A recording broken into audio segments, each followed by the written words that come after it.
Disney has reversed course on a lawsuit from the Disney Plus contract saying that a wrongful death could not be held over their head. This is from Jesse Jung and John Pastiano from CNN.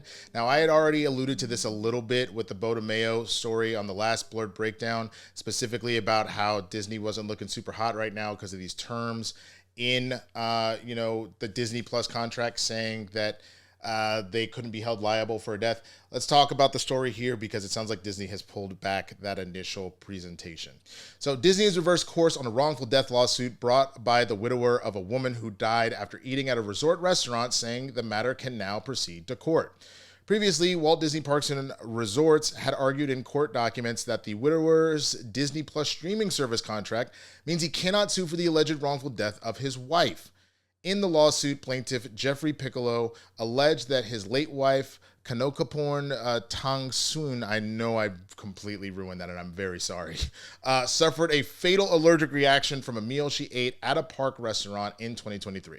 But Disney tried to get the lawsuit tossed by asking the court to move the dispute to arbitration, meaning the case would not go forward before a jury or otherwise continue in court. Disney's argument was that Piccolo had allegedly entered into a subscriber agreement when signing up for Disney Plus trial years ago, which requires users to arbitrate all disputes with the company.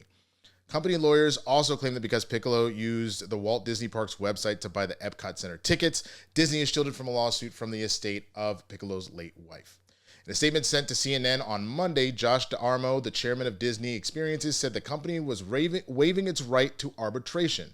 At Disney, we strive to put humanity above all other considerations. With such unique circumstances as the one in this case, we believe the situation warrants a sensitive approach to expedite a resolution for the family who have experienced such a painful loss, he said in a statement. As such, we've decided to waive our right to arbitration and have the matter proceed in court. Last week, Piccolo's lawyer, Brian Denny, called Disney's argument preposterous, so outrageously unreasonable and unfair as to shock the judicial conscience. Piccolo's lawyers also noted that the widower believed he had only signed up for a month-long free streaming trial, as it appears he canceled his subscription before he was ever charged. CNN has reached out to Denny for comment. Piccolo is seeking damages in excess of $50,000 pursuant to Florida's Wrongful Death Act, as well as damages for mental pain and suffering, loss of companionship and protection, loss of income, and medical and funeral expenses. Holy, okay. So one of the things, again, that was brought up, someone tried to say to me in the other video in the comments, and again, I do appreciate you giving me more information on this, but that because the restaurant was not owned by Disney, it was owned by a different conglomerate and things like that, that what I was talking about, what was being reported, was off base here. I come back and counter with the fact that again, Disney is straight up dropping this, as you just heard in this story. B, again, I'm going on, this wasn't something I just heard willy-nilly off the internet. I was going off of real sources. Again, in this case, CNN, that did the full reporting on this follow-up. And now to actually talk about it, I think what's going on here is it is incredibly bad publicity on Disney's part to sit here and allow that very particular part of their terms of service for Disney Plus for the parks to be the reason that this person couldn't get any sort of closure. And it's not a situation where someone intentionally knocked over like a glass on the ground and slipped them and hurt their back, and now they're trying to fleece Disney. This woman died.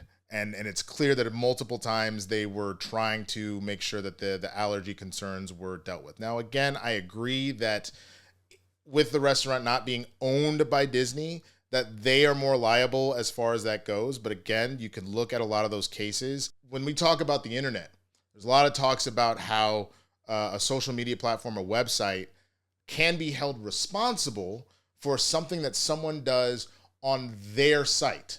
So in this case, the restaurant is on Disney property, in which case they are technically allowing this restaurant to be on their premises. So one of the things that is very true, like as I used to bartend, and I remember getting told this, if I end up in a situation where I overserve somebody alcohol and they get hurt in like a DUI, like they end up in like an accident that kills somebody, or they hurt themselves or anything else like that, as a bartender, since I serve them and I ultimately overserve them, I can be held liable.